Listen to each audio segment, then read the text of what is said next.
Well, there's a ton of failures along the way, that's for sure. For SpaceX, the first 3 launches failed. Just barely able to scrape together enough parts and money to do the 4th launch. If that 4th launch had failed, we would have been dead. So multiple failures along the way. I tried very hard to get the right expertise in for SpaceX.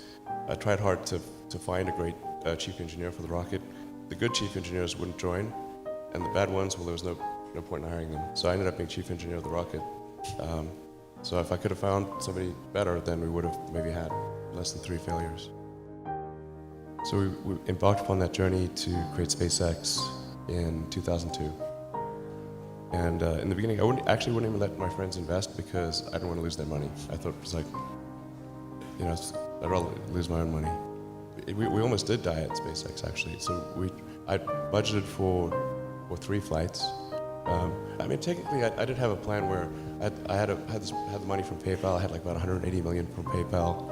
I'll allocate half of that to SpaceX and Tesla and Solar City, and that should be fine. I'll have 90 million, like just lots, But then what happened is things cost more and took longer than I thought. So I had a choice of either put the rest of the money in or the companies are going to die. And so I ended up putting all the money in and borrowing money for rent from friends. 2008 was brutal.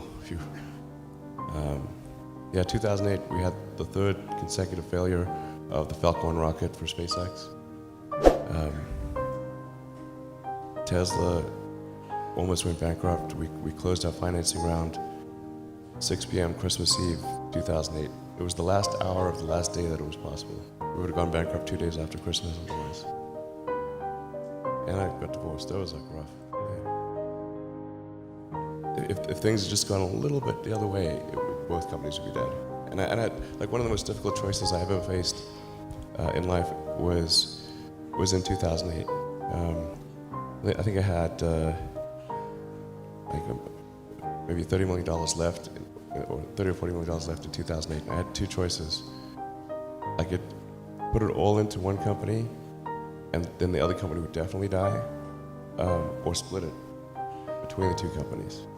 But if I split it between the 2 companies, then both might die. When you put your blood, sweat, and tears into creating something, or building something, it's like a child. And so it's like, which one am I going to let one starve to death?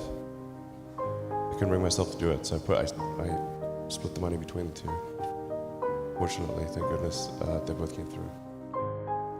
I didn't really have a business plan. Yeah, I had a business plan way back in the Zip2 days.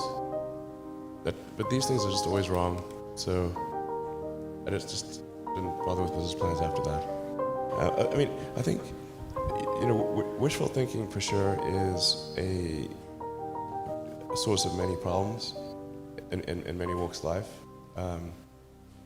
Business or personal, wishful thinking causes a lot of trouble.